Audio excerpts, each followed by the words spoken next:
Hi, my name is Bob. Hi, Bob. I'm an adult child. Hi, Bob. I'm an equal opportunity addict. Came to the program through Alcoholics Anonymous, and I just passed my 29th birthday, February 16th. Yeah. Don, I think you're a spiritual giant. You don't have any resentments? Maybe you should be doing the show. Right? So I am so full today. I went to the workshop that was done by Herb and Ellen Berger today, and there was just so much good information. And I've heard them many times before, and I love and admire them. And I'd almost just like to talk about what I learned today rather than my own story, but that's not why I'm here. And when I'm feeling full and when I have got a love fest going on with my sweetie and our new dog, my mind rambles. I have ADD, which I didn't really understand or know about until I was with my sweetie for a couple of years, and thank God for that diagnosis, and that a drug called Strattera is now on the market because ADHD, ADD used to be treated with Ritalin, which is speed, and I'm an addict, so, even if I'd known what was going on with me in that respect, it would have been difficult for me to take that medication, because my drug of choice is more.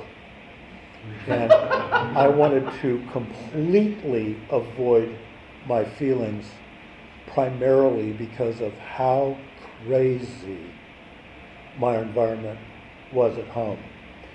So I was feeling a lot of feelings when I came in here today and seeing some familiar faces, and I'd had a full day. So I walk into the door of the chapel and I see this television. And my first thought was, my God, I'm in the chapel of the Immaculate Super Bowl. But I'm pretty sure that television is for when the church is filled up, so they would broadcast in here so that people were connected to information. I hope that's the case, because being connected to information is really important. And before I came to you, information was really, really scary for me. I hope what happens tonight during my talk is that I'll mostly share about recovery and ACA recovery and what's happened. But I'll give just a little bit of a background, and before I do, I want to say thank you to George and thank you to this meeting for inviting me here tonight. I too, when everybody was checking in, felt so connected with everything everyone was saying. And that's a delightful thing to feel. It really is good to learn to come home, and welcome to your new journey and a continuing journey for all of us. So I'm beginning to think I might have a book in me. And I'm glad that feeling is coming up now, because had I written my first book, it would have been entitled My Sister as an Only Child. Because our experiences within the same household with a 4-year separation were night and day. If she told the story about our family and I told the story about our family, until she began second stage recovery, you would think that we were not related. I don't know whether it's 11 or 12 times, but that's how many times I moved in 11 years. An average of once a year. The most was twice in a year, which happened twice. Very close to 3 times in a year. And my experience as a young child was seeing boxes packed in the hallway of wherever we were living. And I was horrified, because each time that I moved, I would have to make new connections. The concept of having friends was foreign to me. And with the moves that were happening, I became more and more competitive, which only happened to be a benefit when I was in my athletic career. That was kind of beneficial, but it had no benefit at all with trying to integrate with people. or fit in, none. And I would say to my mom, Mom, are we moving?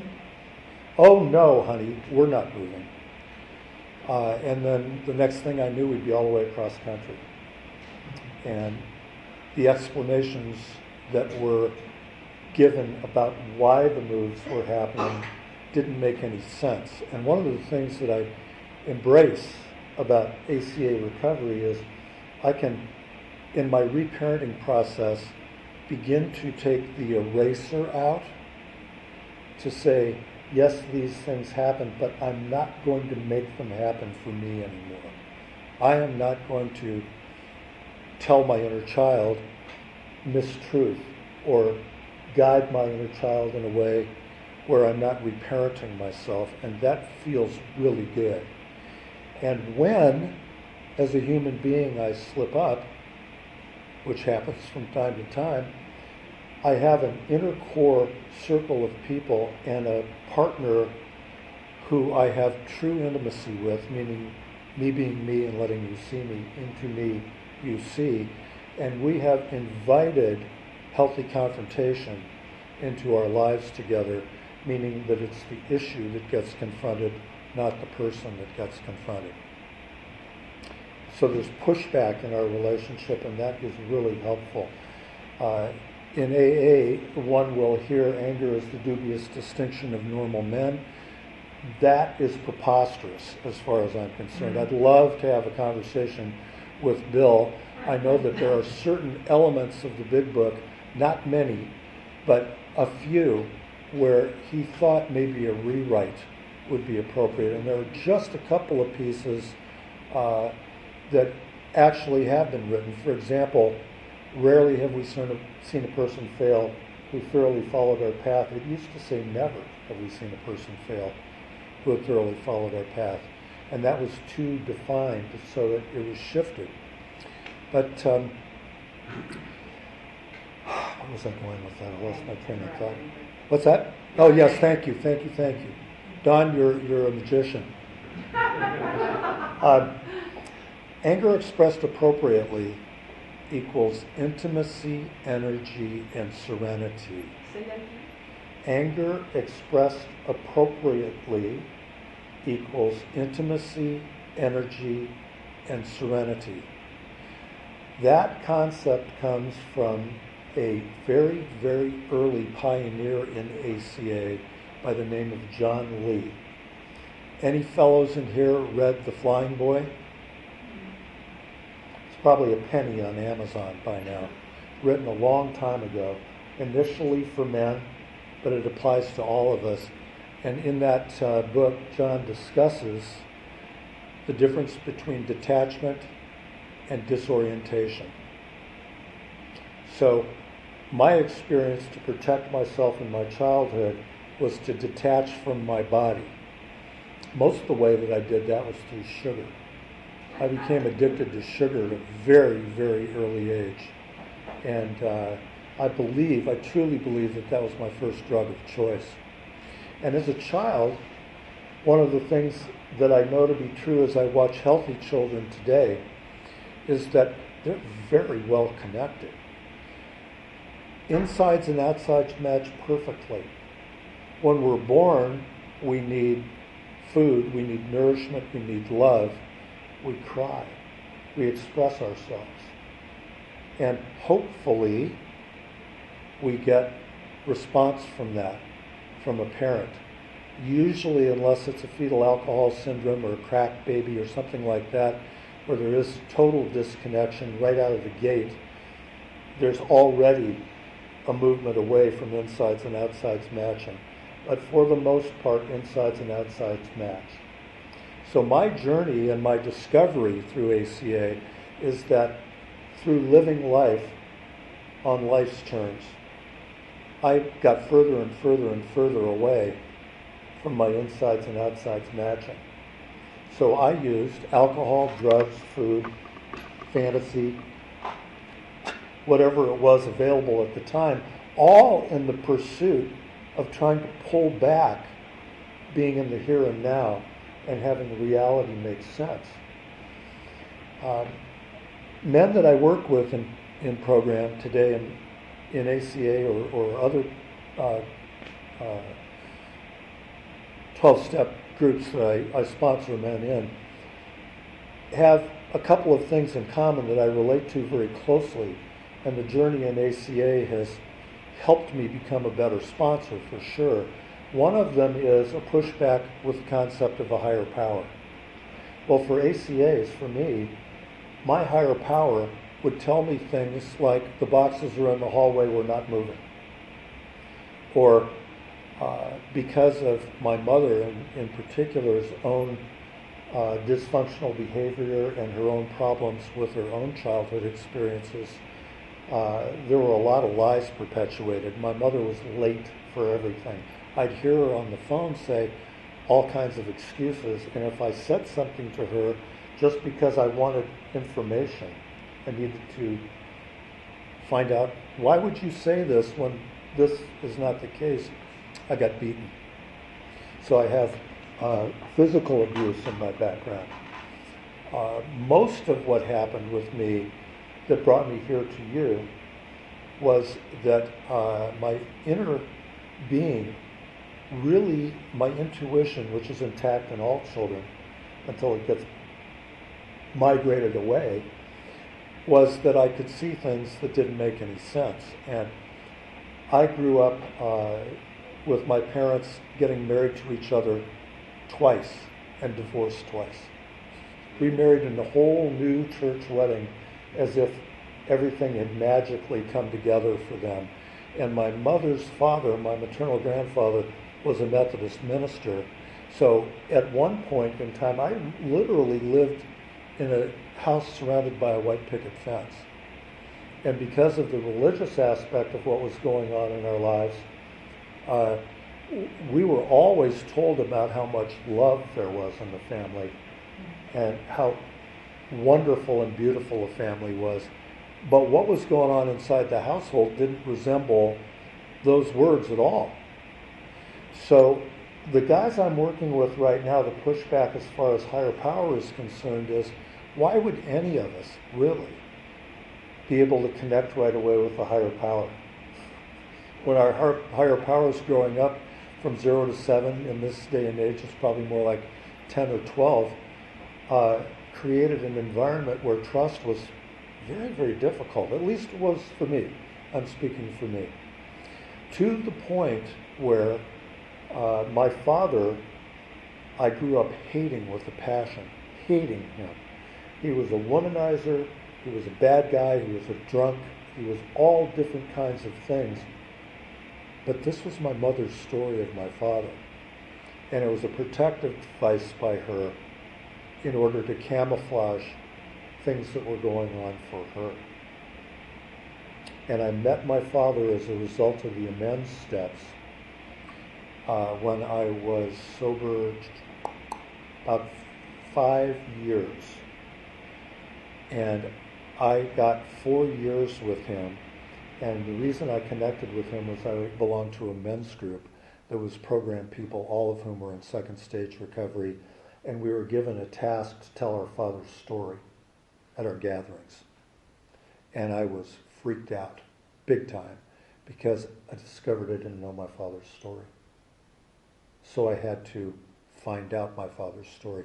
I used to call him in the middle of the night when I was drunk or loaded and tell him all different kinds of ways he could do things to himself that are impossible, and what a rat he was and all the rest of that. And when I was greeted by him in the Houston airport, after I told him the purpose of my going, which was to make amends, he had a big moon grin on his face.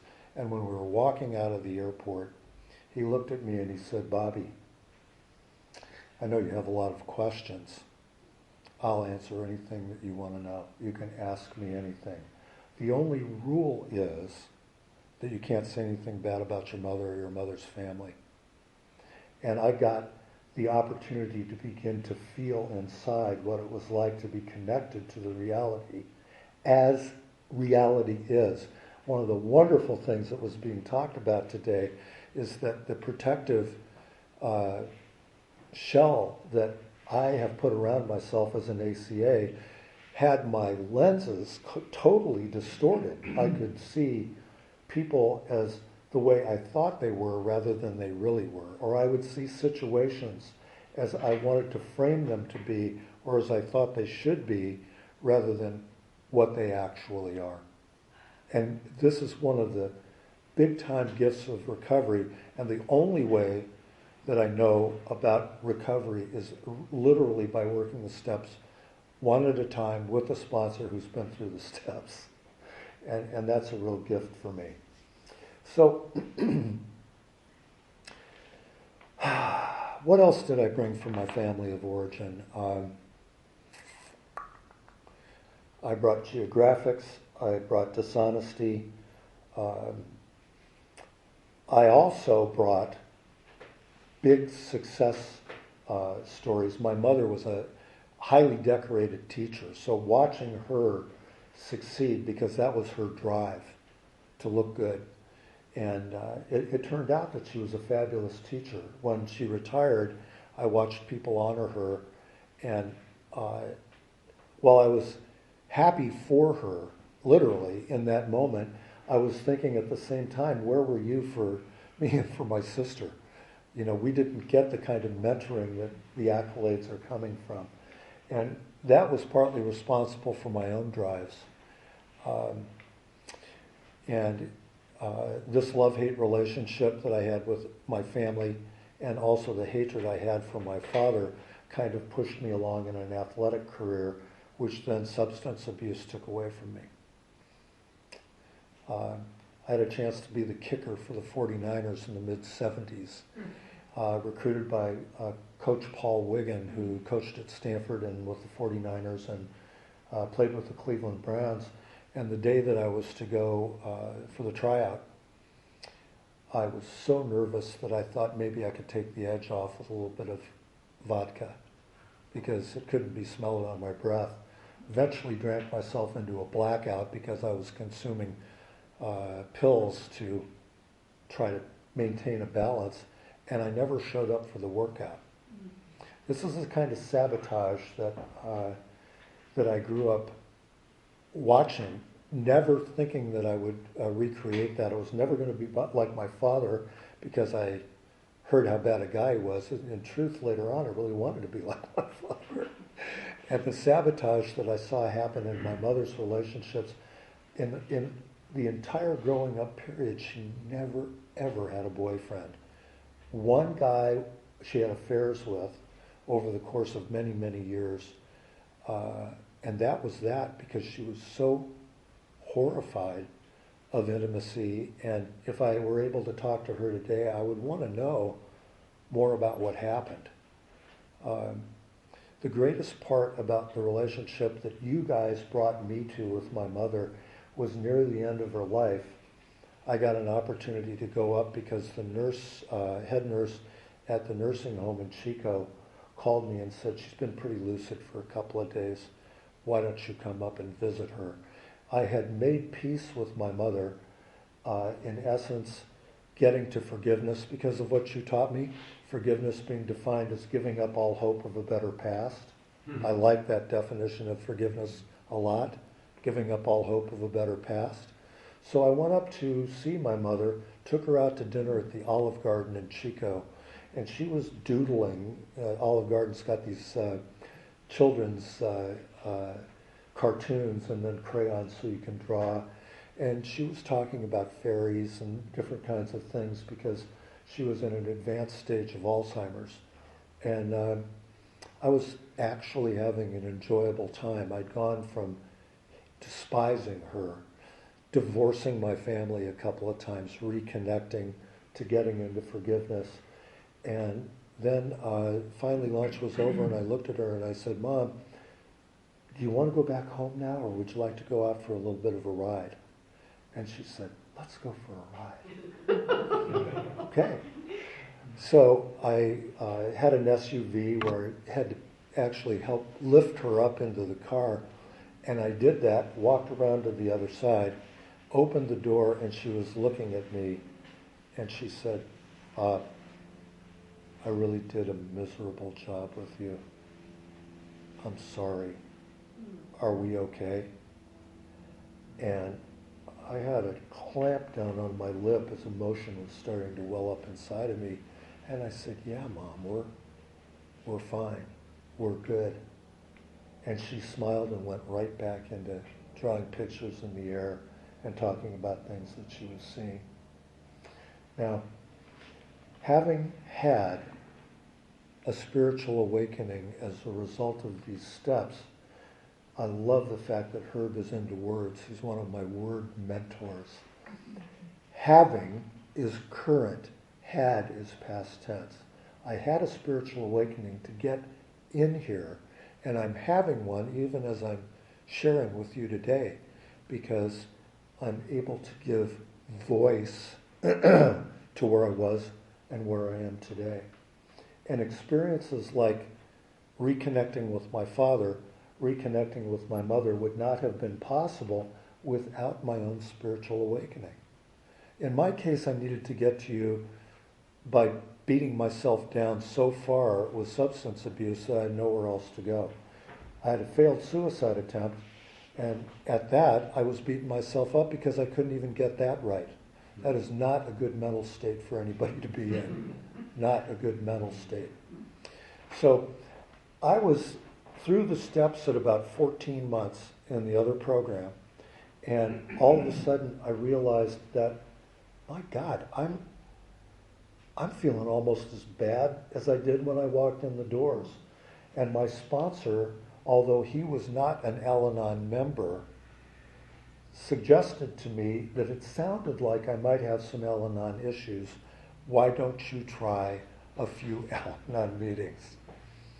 So on the 17th of May, 1989, I walked into the Sunnyvale Al-Anon meeting with a ACA focus. That's how it was listed in the meeting directory.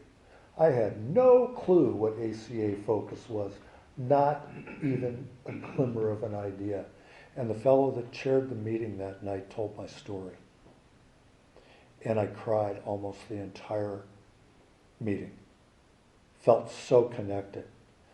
And began the journey through the steps in Al-Anon, subsequently in ACA and CODA.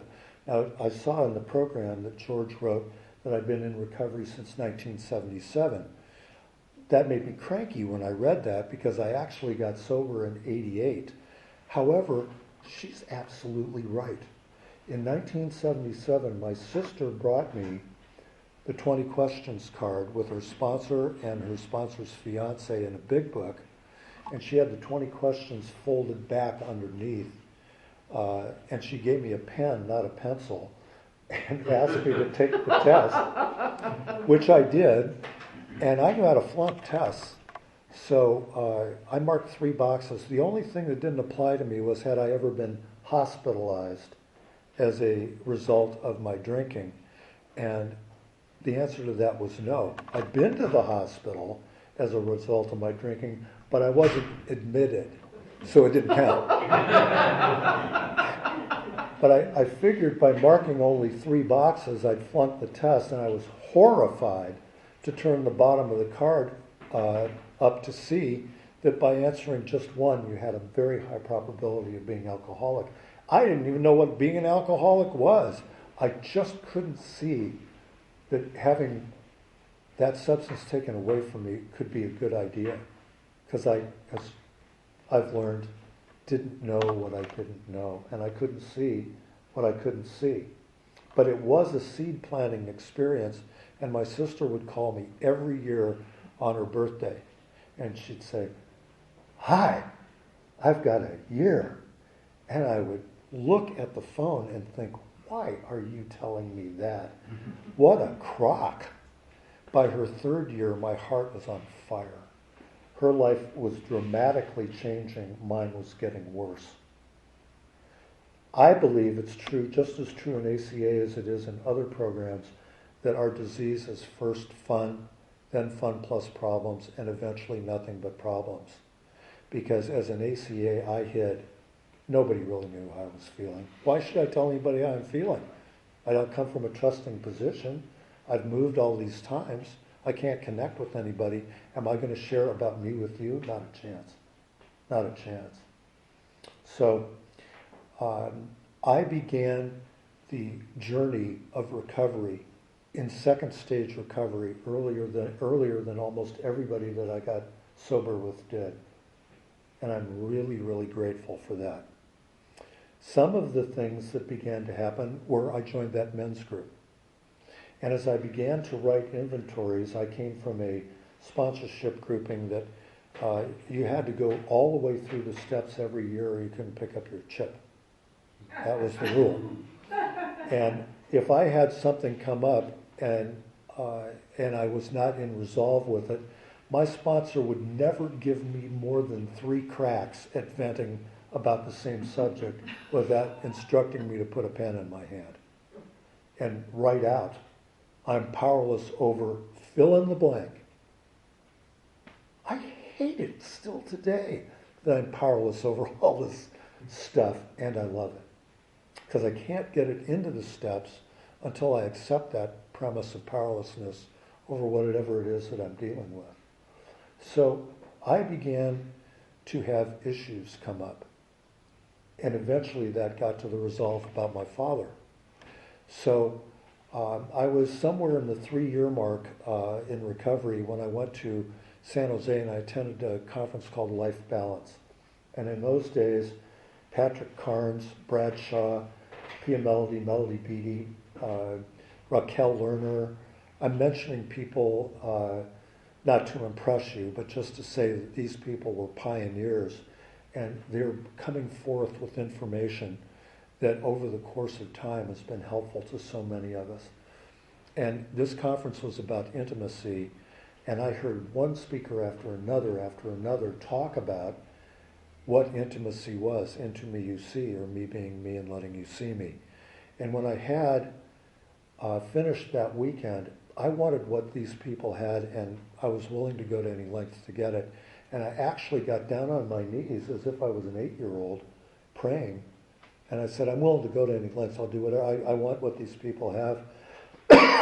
Within minutes, I was getting phone calls. Bob, I loaned you $20. You're supposed to pay me back last Tuesday. Are you okay? You're supposed to meet me for coffee. Are you okay? And what I began to learn at a different level at that time, which is a core of my recovery today, is accountability. I can't always say that I step up to the plate and am accountable. But I have people in my lives that help me be accountable. This is this inner core circle, or as time goes on, I develop some trust. I'm afraid that some business deal is going haywire because I'm in business for myself, and there's some bad signals going on. And do I want to admit this? No, because I have sense of failure stuff from way back that I process. But because of you, I have the guts to make a phone call and talk to somebody about it and then hear back, something doesn't sound right. It saved my bacon a number of times, including in some pretty big ways, because I've learned to trust you guys. So some of the things that have happened in my recovery are pretty unbelievable. In the house where I had the most abuse happen, physical abuse, sexual abuse, emotional incest, Wilmette, Illinois. This was supposed to be the house of love and grace. I heard a speaker say that if you want to do some healing, if it's possible, go back and physically visit these places where things had happened.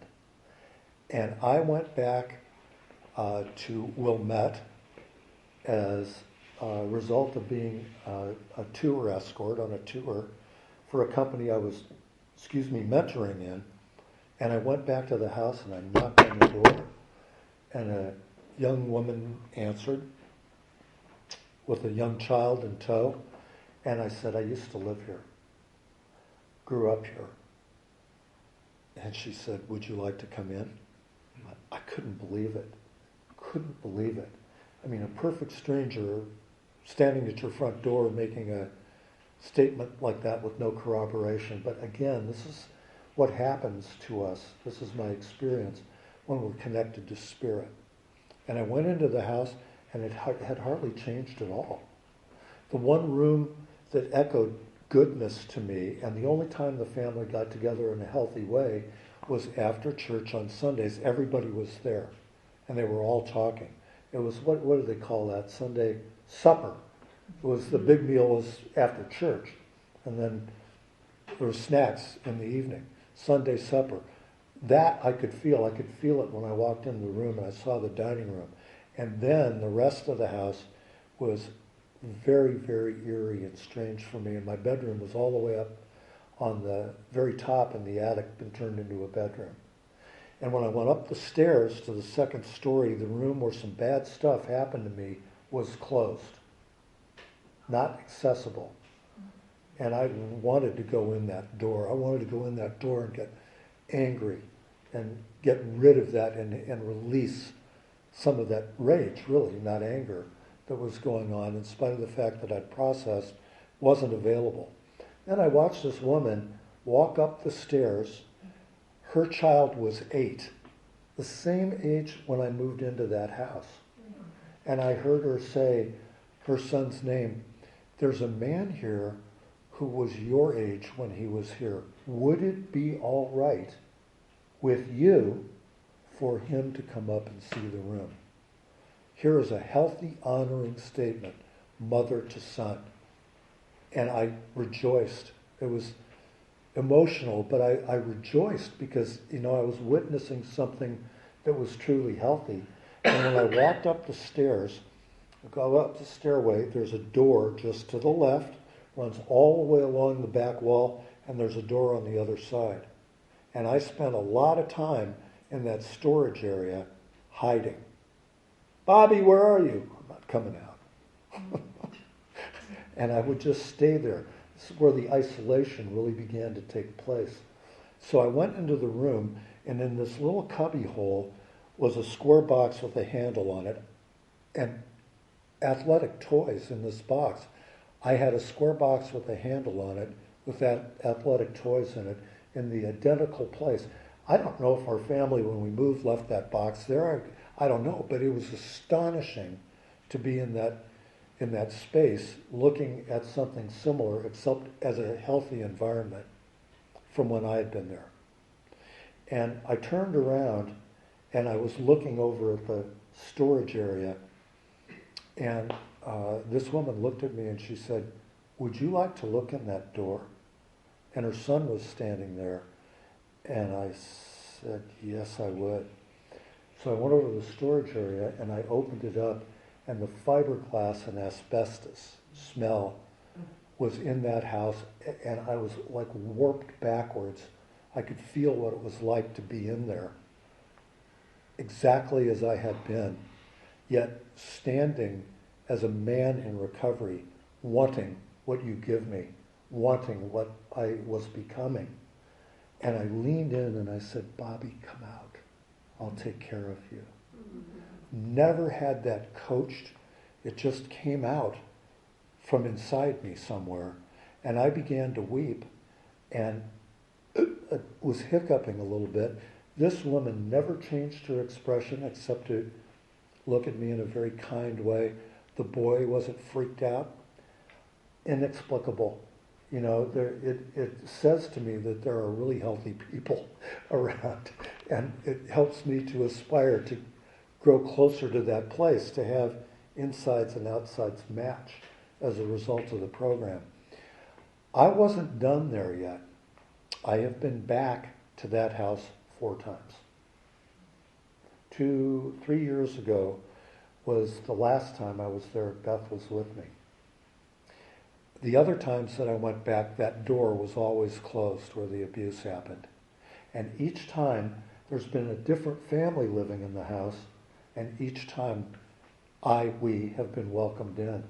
And the last time I went in there, the door to that bedroom was open, and I felt calm.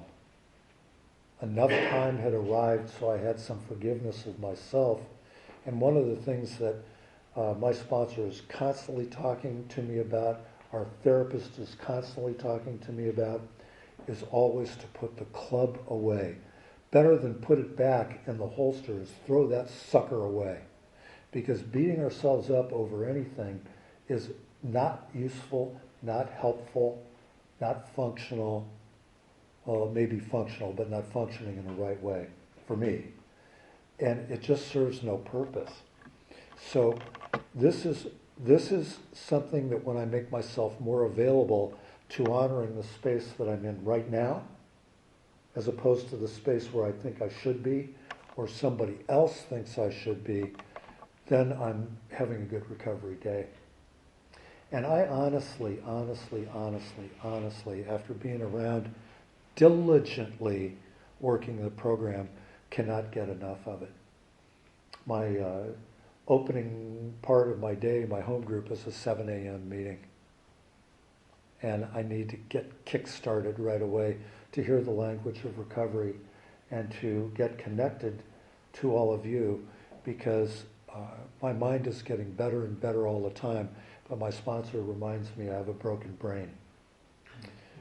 And the other thing that I think I want to say, and then perhaps I've shared enough tonight, is that all of us, or most of us, all is a big word. In therapy, in the second year that I was working with this therapist, I was diagnosed with PTSD. I'm a Vietnam era vet, and I had combat. And I had difficulties with that experience. When I came back, my first few minutes on U.S. soil, walking through an airport, I was spit on. And I didn't feel any anger toward that young man at all, because I had learned that what was going on was ridiculous.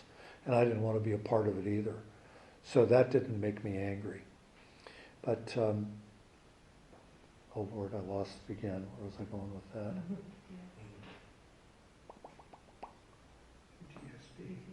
Ah, thank you. That's what happens when you're getting older. The PTSD diagnosis by my therapist really made sense when she talked about what happens in ACA families of origin, dysfunctional families of origin, is you're seeing one thing and you're being told another. Seeing one thing, being told another. It's crazy making. And again, it gets to the core of higher power. You know, if I'm going to work an effective third step, I'm making a decision to turn my will and my life over to the care of God as I understand God. And that concept at first was really difficult for me, because why should I believe in a higher power when I couldn't trust higher powers from the past? And a lot of people will come in, irrespective of what 12-step program we're in, we do steps 1, 2, and 3, we start to feel a lot better. Why wouldn't we? We've admitted our problem. We've admitted we're crazy, and that maybe something outside of us can do something about that. And then we make that decision. That is not turning our will and our lives over. That comes in 4 through 7. And it's so important to get into 6 and 7 so I can really have the 2-foot drop happen with all of the things I'm dealing with. I even believe that there's some amounts of blaming perpetrators that's healthy, provided the blame isn't being held on to. If I can identify, you did this to me, and then have it hit, I feel the feeling, then I can turn it over. Chuck Chamberlain, who was an AA member, said the process of recovery is uncover, discover, discard. So uncover, discover, discard is only useful if you discover after you've uncovered. At least that's my experience. What else? All right, what I'm about to say has no political basis. But I've noticed, and I don't know if any of you have noticed, some upheaval with your sponsees recently. My sponsees are in crisis. They're going nuts right now. Beth has talked about women she's working with are having difficulties. And in our political climate in this country, we have had so much combativity between the two parties.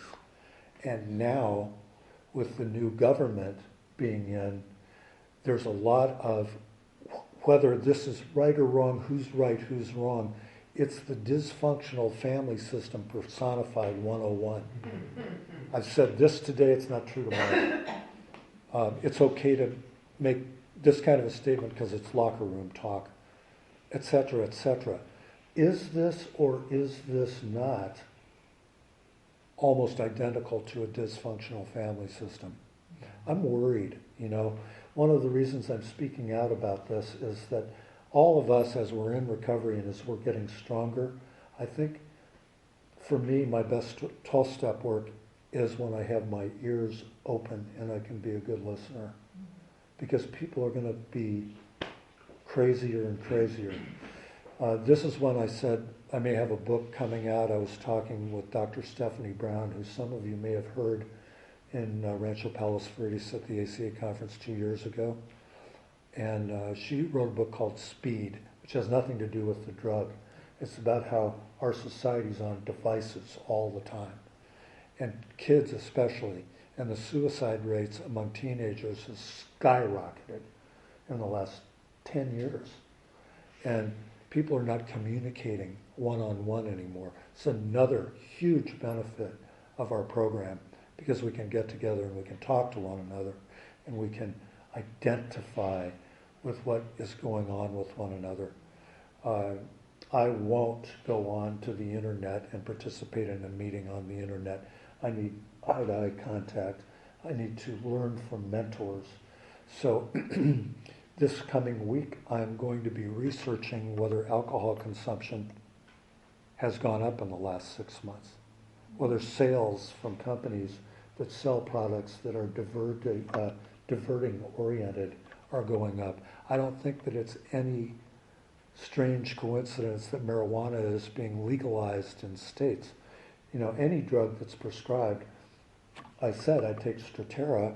I believe in depression medication because if it's used properly and prescribed properly, it saves lives.